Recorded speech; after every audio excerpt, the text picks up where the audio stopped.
Hola, soy el pastor Nicolás García de la Iglesia Cristiana Berea de Fuerteventura. Me veo en la obligación de volver a grabar este vídeo sobre la mayordomía de la iglesia, es decir, el uso del dinero dentro de la iglesia, o lo que es lo mismo, más concretamente el diezmo. Y me veo en la obligación de volverlo a grabar porque el otro vídeo, que han visto muchísimas personas y muchas de las cuales les ha abierto los ojos en cuanto a algunas falsas doctrinas que pululan dentro de las iglesias, nos lo han tumbado a nivel mundial, nos lo cancelaron.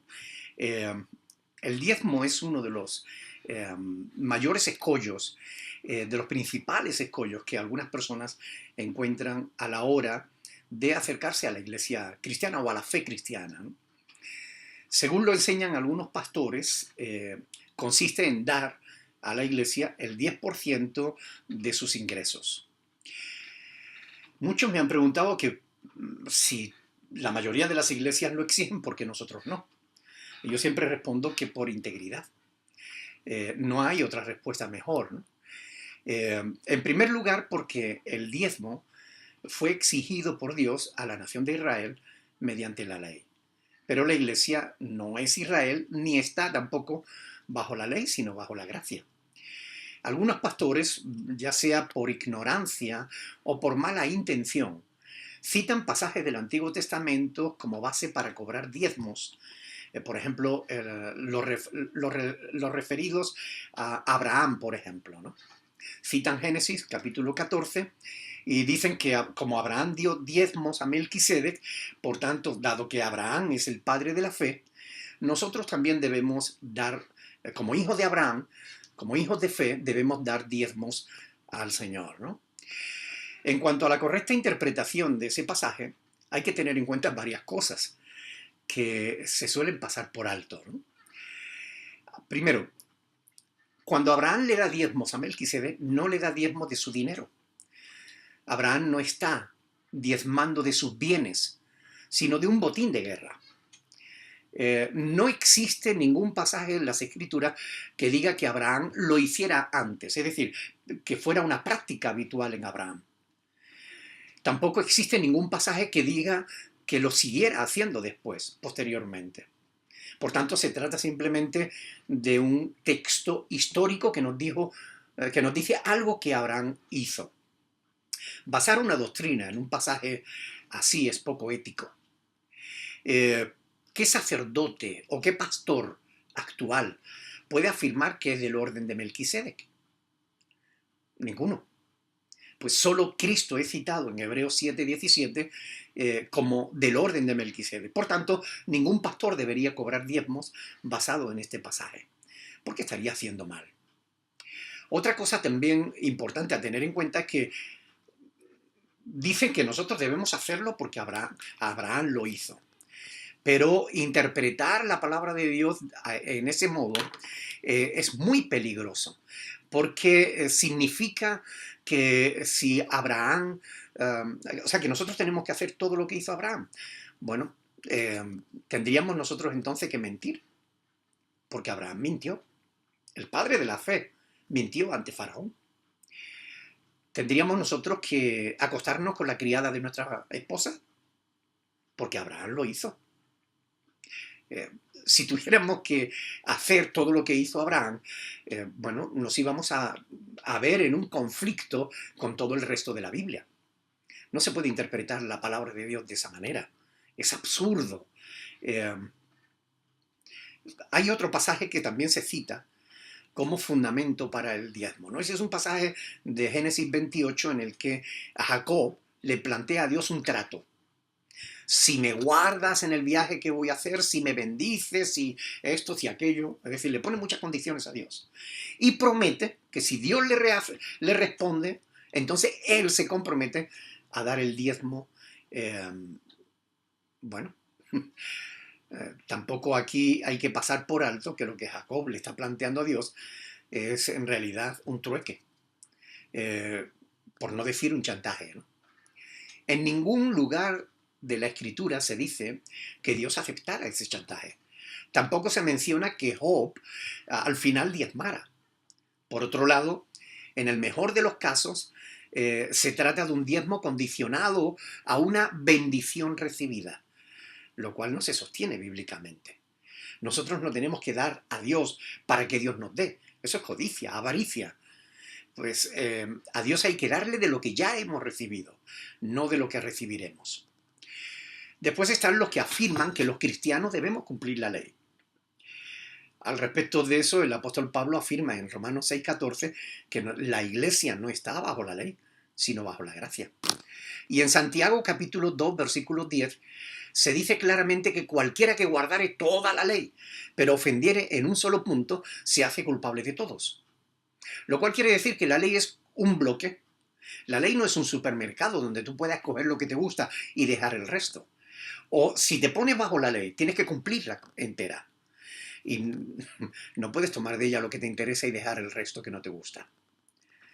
Un ejemplo sencillo es que si un pastor quiere exigir el diezmo y resulta que su hijo, el hijo del pastor, es un rebelde, es contumaz, pues ese pastor estaría en la obligación de llevar a su hijo a la plaza del pueblo, delante de los ancianos y apedrearle hasta morir. Porque eso también está en la ley de Dios, en la ley que Dios le dio a Israel en Deuteronomio capítulo 21. Pero si hay un pasaje bíblico por excelencia que se cita para exigir diezmo, todos sabemos que es Malaquías capítulo 3. Lo curioso de este pasaje es que Malaquías es un libro muy pequeñito. Apenas tiene 4 capítulos. Lo puedes leer en 10 minutos. Si eres muy torpe, en menos si lees rápido. 4 capítulos. Pero a pesar de ser un libro tan pequeño, la mayor parte de los cristianos no se han tomado la molestia de leerlo. Si lo hubieran leído, averiguarían que lo están usando mal. Se darían cuenta de que aplicar ese pasaje a la iglesia es sacar el texto de su contexto como pretexto para robarle a la iglesia. Les invito de todo corazón a que lean esos 4 capítulos de Malaquías y lo lean con 2 preguntas en su mente. Es decir, ¿a quiénes está exhortando Dios por medio del profeta Malaquías? ¿A quiénes? Y la segunda pregunta, ¿por qué les está exhortando? Si ustedes leen esos 4 capítulos con esas 2 preguntas en mente, ustedes desde el primer capítulo, ustedes van a saber a quién Dios estaba reprendiendo. No era al pueblo, era a los sacerdotes. Y porque eran los sacerdotes los que estaban robándole al pueblo, robándole a Dios de los diezmos del pueblo. Bueno, ustedes van a entender claramente cuál es la correcta interpretación de ese pasaje y ya no van a permitir que nunca más los utilicen como arma arrojadiza contra ustedes. Además, un dato interesante es que no encontrarás en toda la Biblia, escuchen bien, ni un solo versículo bíblico que relacione el diezmo con la iglesia. Ni uno. Siempre que la Biblia se habla de diezmo, se habla en relación con el pueblo judío, con Israel. Jamás se habla de diezmo a la iglesia. Otras cuestiones relacionadas y que no suelen enseñarse al respecto del diezmo es que, por ejemplo, no todo el mundo tenía que pagar diezmos. Porque el diezmo no consistía en dinero. Consistía en los frutos de la tierra y en los frutos del ganado. De modo que solo quienes tuvieran tierra o ganado tenían que dar los diezmos. Por lo que es muy importante tener claro esto, ¿no? Levítico capítulo 27 del 30 al 32 lo explica claramente, ¿no? Si alguien tenía ganado y al contarlo 1, 2, 3, 4, 5, 6, 7, 8, 9, el 10º era para Dios. Así tenía que hacer con todo su rebaño. Pues los rebaños crecen, se multiplican, es decir, los animales criaban. Si el 10º que le pertenecía a Dios, el ganadero se lo quería quedar, además del valor de ese animal, tenía que añadirle un 20% más. Por tanto, el diezmo no es cuestión de dinero, es cuestión de entender que todo lo que somos y tenemos es de Dios y le pertenece a Él, ¿no? Otra cuestión también importante es la frecuencia. Los diezmos no se cobraban todos los meses, ni todas las semanas, sino una vez al año. Y no era para el templo ni para los sacerdotes. El diezmo que se recogía anual era para celebrar una fiesta con todo el pueblo, en la que todo el pueblo celebraba al Señor y en la que comían juntos los diezmos, es decir, los frutos de la tierra y del ganado. Solo al tercer año se recogía para el sacerdocio, para las viudas y los huérfanos. Y curiosamente, el séptimo año, como los campos no se recogían, pues no había diezmo que dar. ¿Significa esto que no hay que darle dinero a la iglesia? No, no significa eso. La iglesia necesita de recursos para sostenerse y para sostener a sus ministros y la obra social de los necesitados. Pero hay que hacerlo tal y como enseñan las Sagradas Escrituras. No mintiendo, sino haciendo un buen uso de la palabra de Dios. Por ejemplo, el apóstol Pablo en 1 Corintios capítulo 9, versículo 14, dice que así también ordenó el Señor a los que anuncian el Evangelio que vivan del Evangelio. Por tanto, la iglesia tiene que recoger ofrendas para el mantenimiento del ministerio. Y 1 Corintios 16 versículo 2, habla de recoger la ofrenda para los pobres entre los santos. Por tanto, la iglesia necesita recoger ofrendas para ayudar a la gente necesitada. No estamos diciendo que no haya que dar dinero a la iglesia. Lo que estamos diciendo es que hay que enseñar correctamente la palabra de Dios. La Biblia no dice que la iglesia tenga que diezmar. Algunos pastores me han escrito y me han muy enojados, ¿no? Y me han preguntado, si aún enseñando sobre el diezmo no alcanzamos llegar a final de mes para pagar los gastos de la iglesia, ¿qué será si quitamos el diezmo? Ante ese tipo de preguntas yo siempre he dicho, mire, si usted como pastor le enseña a la iglesia que debe vivir por fe, enséñele con el ejemplo. Crea a Dios, crea que Dios le va a sostener por medio de una ofrenda voluntaria. Nosotros lo hemos hecho. Nosotros recogemos una sola ofrenda el domingo por la mañana durante el culto de adoración a Dios. Y tenemos para pagar los gastos, para atender a los necesitados, para el ministerio, para sostenimiento del ministerio pastoral. Y no tenemos problemas. ¿Cómo se sostuvo el ministerio de nuestro Señor Jesucristo? ¿Cómo se sostuvo el ministerio del apóstol Pablo? ¿Cobraron ellos diezmos? No, ninguno de los dos. Porque ni enseñaron tampoco a los pastores que debían exigirlos, ni los discípulos tampoco debían darlo. El único pasaje que se cita a Jesús en relación al diezmo es Mateo 23, 23, ¿no? El Señor ahí, hay algunos pastores dicen que ahí Dios está diciendo que hay que, el Señor está diciendo que hay que diezmar. No, ahí se lo está diciendo a los fariseos, a los sacerdotes que se justificaban delante de Dios como si fueran hombres honestos. Y Cristo le está diciendo, bueno, ustedes diezman la menta, el eneldo y tal, pero olvidan la justicia, la misericordia. Esto es necesario hacer además de lo otro. Pero se lo está diciendo a fariseos, a gente que estaban bajo la ley. Ahí no está hablando con la iglesia, con sus discípulos. Por tanto, ese texto no se debe sacar de su contexto como pretexto. Por otro lado, si hay un pasaje claro que tira por tierra la falsa doctrina, es Números capítulo 18, versículo 24. Porque a los levitas, dice la palabra de Dios, he dado por heredad los diezmos de los hijos de Israel, que ofrecerán al Señor en ofrenda. Por lo cual les he dicho, entre los hijos de Israel no poseerán heredad. Según este pasaje, solo los levitas están autorizados por Dios para recibir diezmos. Y estos solo pueden recibirlos de los hijos de Israel. De modo que aquí tienen tres razones por las cuales ningún pastor debiera exigir diezmos a su congregación. En primer lugar, porque levita no es una referencia al ministerio como algunos dicen torciendo la verdad. Miren, el pastor no es el levita actual. Eso es no entender qué significa la palabra levita. Levita es una referencia a la sangre. Se refiere a los descendientes de Leví. Ningún pastor actual puede afirmar que desciende de la tribu de Leví. Por tanto, ninguno es levita. Y por tanto, ninguno está autorizado por Dios para recibir diezmos. Ahora bien, vamos a suponer que algún pastor fuese tan mentiroso como para afirmar que defiende de los levitas. Aún así no podría recibir diezmos de los miembros de su congregación, a menos que estos miembros pertenezcan a las tribus de Israel. Porque dice que los levitas solo pueden recibir diezmos de los hijos de Israel. Así que si no eres judío no tienes la obligación de dar diezmos. No vale dividir a la iglesia en 12 grupos y otorgarle o dándole a cada uno de esos grupos el nombre de una tribu de Israel, como hacen algunos falsos para confundir a la gente. Eso carece de fundamento bíblico. La iglesia no es Israel.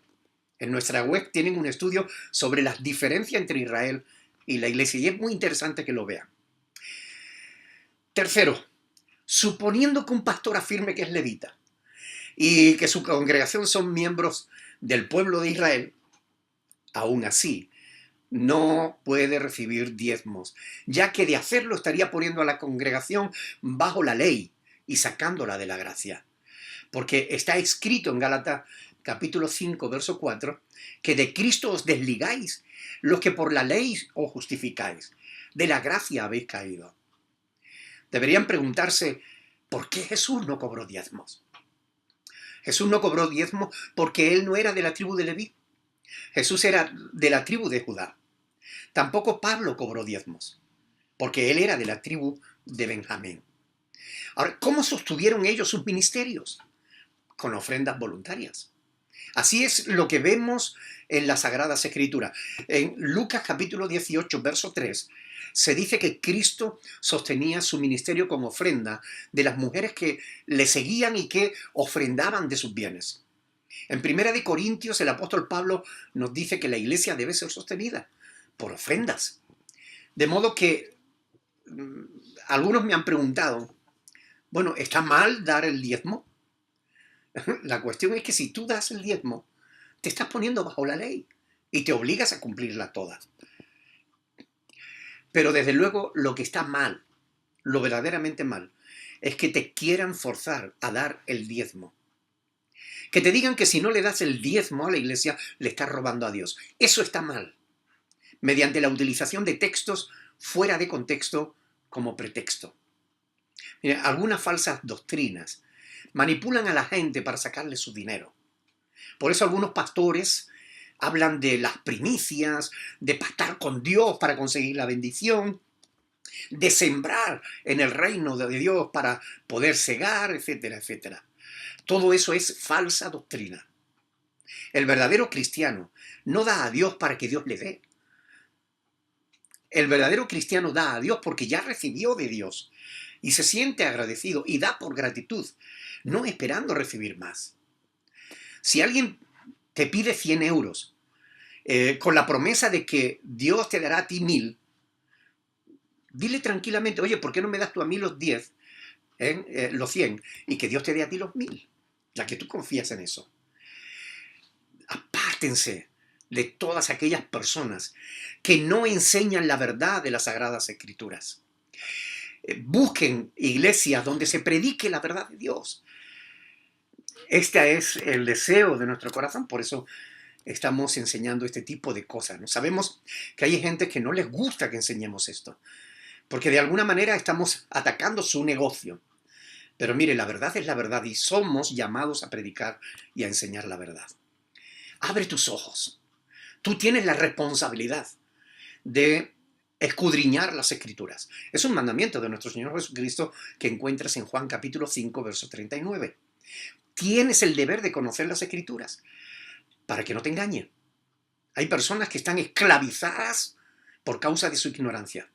Jesús dijo, conoceréis la verdad. Si permaneciereis en mis palabras, seréis verdaderamente mis discípulos. Conoceréis la verdad y la verdad os hará libres. Estudia la palabra de Dios para que seas libre. Que Dios les bendiga.